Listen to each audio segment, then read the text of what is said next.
It was a quiet town, small enough that everyone knew each other, yet large enough to hold secrets in its corners. The streets were lined with modest houses, and the air was always filled with the scent of fresh bread from the local bakery. People walked slowly, greeted one another with smiles, and shared stories as if time itself had slowed down to let them breathe. Among the townspeople, one figure stood out: Reverend Samuel, the preacher of the main church. His sermons were always passionate, full of conviction, and many admired him for his devotion. To the outside world, he seemed like the perfect man of faith, unwavering in his beliefs and dedicated to guiding others. Yet, beneath the surface, not everything was as calm as it appeared.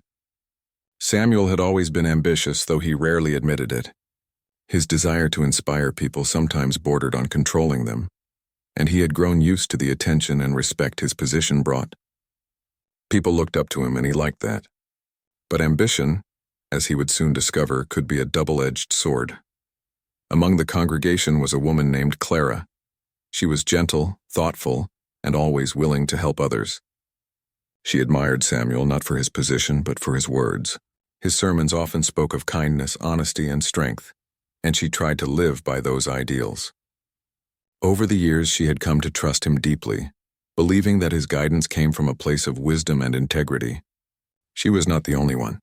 Many in the town relied on Samuel's advice and believed his words were beyond reproach.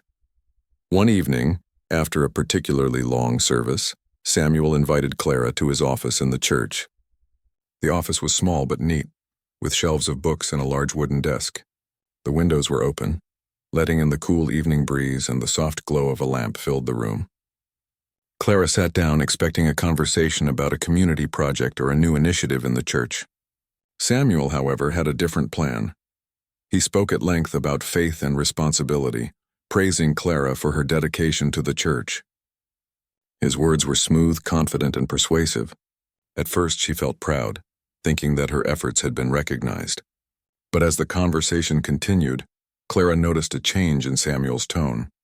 He began to challenge her beliefs, questioning her understanding of faith, and suggesting that true devotion required unquestioning trust. The questions were subtle at first, almost philosophical, but they grew sharper with each sentence. Clara felt a discomfort she couldn't ignore. She had always respected Samuel, but now something seemed off. She realized that his confidence was not only a reflection of his faith, but also a tool to assert power over others. For the first time, she began to see cracks in the man she had admired for so long. His words, once inspiring, now carried an edge of manipulation. He was testing her, pushing boundaries, and she knew she had to tread carefully. Over the next few weeks, Clara observed Samuel more closely. She listened to his sermons with renewed attention, watching how he interacted with others. What she noticed was troubling. Samuel often emphasized obedience and devotion, but there was a subtle pressure behind his words, a way of making people doubt themselves if they disagreed. He praised those who followed him blindly and gently criticized those who asked questions. Clara saw that many in the congregation had fallen into this pattern, trusting him without thought, and she realized the danger of such unquestioning faith. One afternoon, Clara met with an older member of the church, Mrs. Whitman, who had been a longtime friend of Samuel's. They spoke quietly in the garden, away from prying eyes. Mrs. Whitman shared stories of the preacher's past, tales of ambition, mistakes, and moments of doubt that he had never revealed publicly. Clara listened carefully, piecing together a picture that was very different from the one painted in sermons. Samuel was not the flawless man she had imagined. He was human, with flaws, insecurities, and desires that sometimes clouded his judgment. Clara struggled with the realization.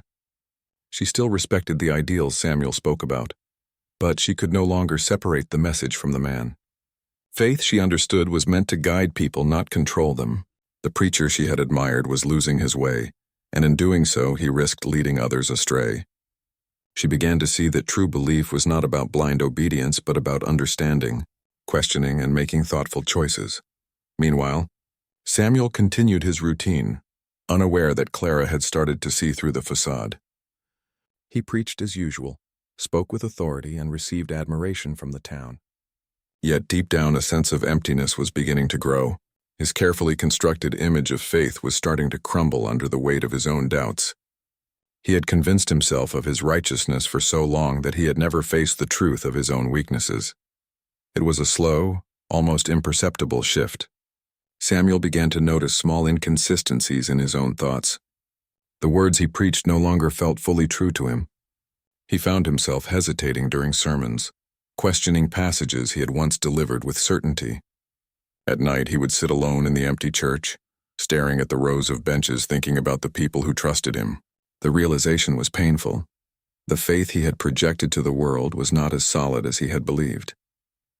Clara, meanwhile, continued her quiet work, helping those in need and guiding others with a gentle hand. She did not confront Samuel directly, but allowed her actions to speak for themselves. People began to notice her sincerity and wisdom, often turning to her for advice instead of blindly following the preacher.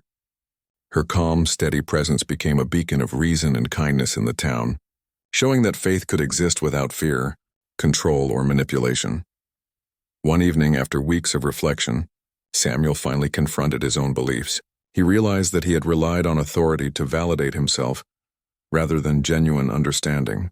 He had allowed ambition and pride to cloud his judgment, and in doing so, he had lost sight of the very principles he preached. The man who once commanded respect now faced the quiet, humbling truth. Faith was not about power, and true guidance came from honesty, humility, and compassion. That night marked the beginning of a transformation. Samuel did not abandon his role entirely, but he began to change the way he approached it. He spoke less of control and more of understanding. He listened more than he preached and admitted his own uncertainties openly. The town noticed the difference. People still respected him, but now it was for his honesty and humility rather than fear or authority. Clara observed the change with cautious hope. She had learned that faith was not something to be demanded, but something to be nurtured. She saw that even those who had stumbled could find their way back if they were willing to confront the truth and grow. The town, too, began to shift. Conversations in the streets became more thoughtful, and people felt freer to question, learn, and understand without judgment. By the end of that period, the church remained a central part of the community, but the dynamics had changed. Faith was no longer a tool for power. It had become a shared journey of understanding and kindness. Samuel and Clara, each in their own way, had learned that true belief was about integrity, empathy, and self-reflection. The lessons of that time would remain with them forever, a quiet reminder that the strength of the human spirit often lies in recognizing one's own flaws and choosing to act with honesty and compassion. The days in the town slowly began to feel lighter, as if the weight of unquestioned authority had lifted slightly from everyone's shoulders. People still attended church, still listened to sermons, but now there was a subtle shift in the way they approached faith. Conversations were no longer one-sided. Questions were welcomed, doubts were shared, and honesty began to replace fear. Samuel, the preacher, felt the change deeply within himself. He had spent years believing that his authority came from his unwavering certainty, but now he understood that true leadership required humility. Every day he walked through the quiet streets, observing the lives of the townspeople with a new perspective. He noticed small acts of kindness he had once overlooked. A neighbor helping an elderly man with groceries, children sharing their lunch with classmates who had none, neighbors discussing problems openly instead of hiding them. These moments, simple and quiet, spoke to him more than any sermon ever had. Clara continued her work in the community, but now she did so with even more purpose. She organized small gatherings in people's homes, not as lessons but as conversations. Families shared stories, discussed their challenges, and explored the meaning of faith and morality in their daily lives. Clara guided the conversations gently, asking questions that encouraged reflection rather than compliance. Samuel began attending these gatherings too, at first quietly, observing and listening rather than speaking. At one such gathering, Samuel felt a mixture of humility and hope. The room was filled with warmth, laughter, and the occasional disagreement. Yet, unlike the rigid obedience he was used to, people spoke freely without fear of judgment. He saw that faith could exist as a dialogue rather than a declaration.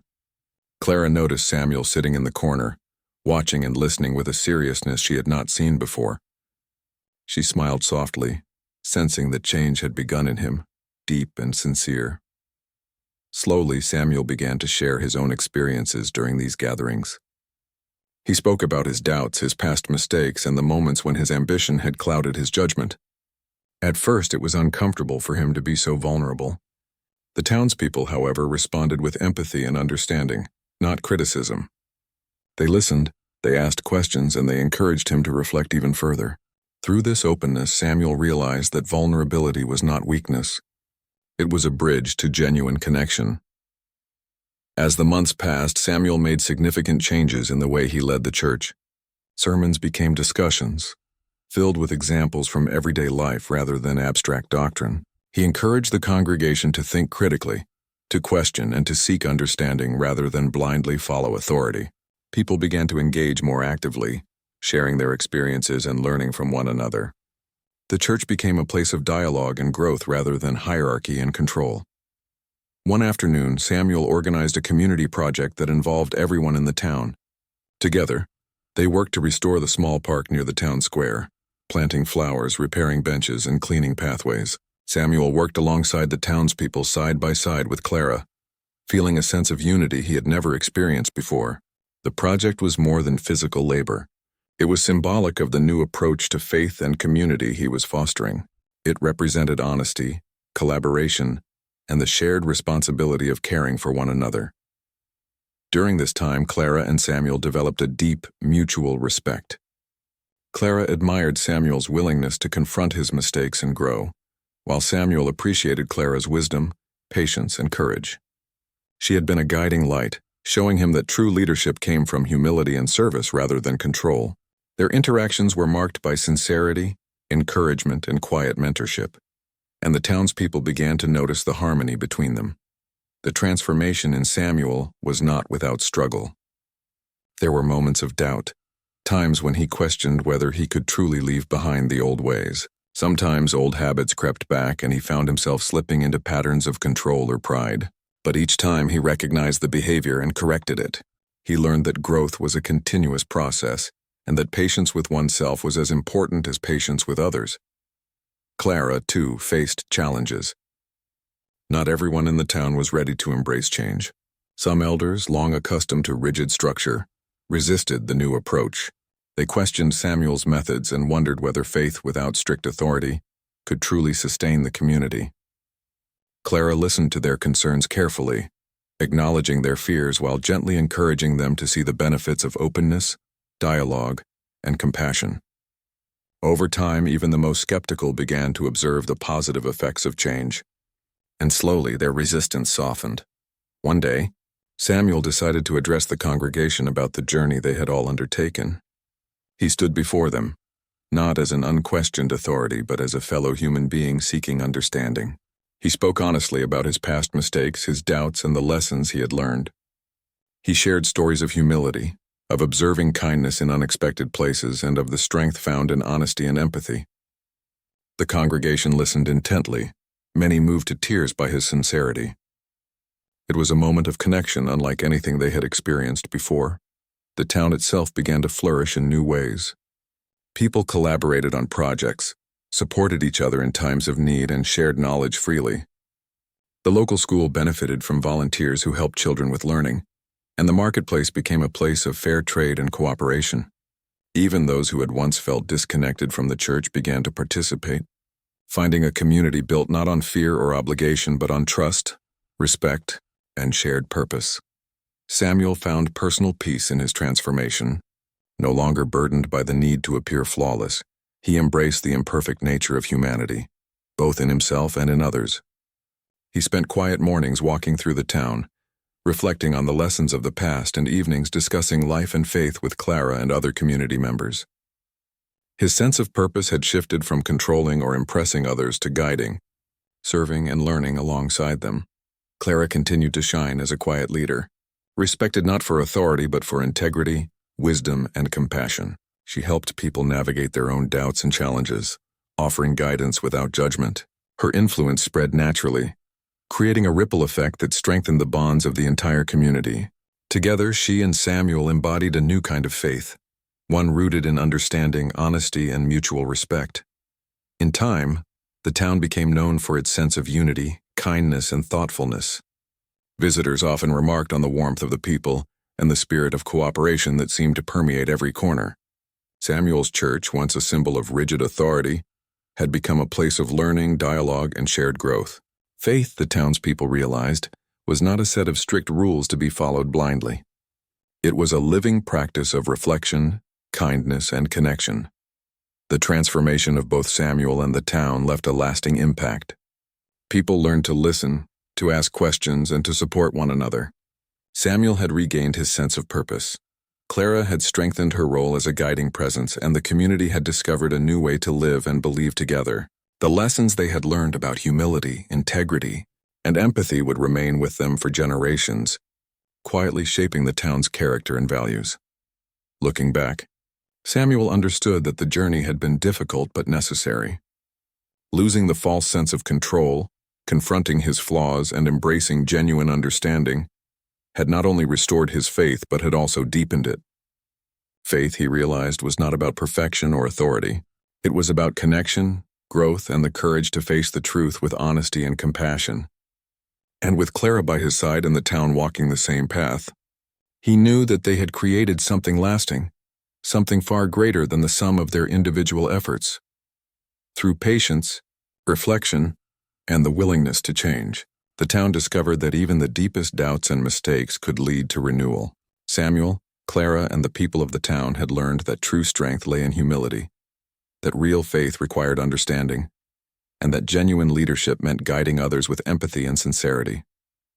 In the quiet streets, among the smiling faces and shared stories, the lessons of that time continued to echo, a gentle reminder that growth, connection, and kindness were the foundations of a life well lived.